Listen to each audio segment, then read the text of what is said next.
kwamba mfanyabiashara Nifa anauzaga vipodozi, duka lake liko maeneo ya Sinza Kumekucha, kwamba kuna watu wamemchukua pale siku ya leo majira ya saa 8. Polisi wamemkamata. Ndio. Wala sio watu, polisi.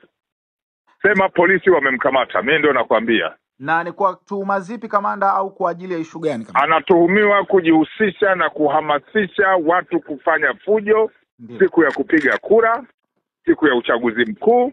Ndiyo. Anatuhumiwa na kuhamasisha watu kuchoma vituo vya mafuta. Anatuhumiwa kuhamasisha watu kuwashambulia maafisa wa polisi na vitendo vingine vya vurugu kwa njia ya mitandao na njia zingine mbalimbali ambazo tutatoa ushahidi wake mahakamani. Na kwa sababu hizo, ndio kamanda, baada ya kufuatilia amekamatwa na jeshi la polisi na anahojiwa. Ndio kamanda. Na labda kamanda, mbali ya una swali lingine?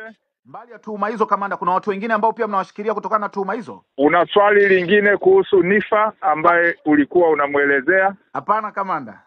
Kwako ni mfanyabiashara, kwa jeshi la polisi ni mtuhumiwa.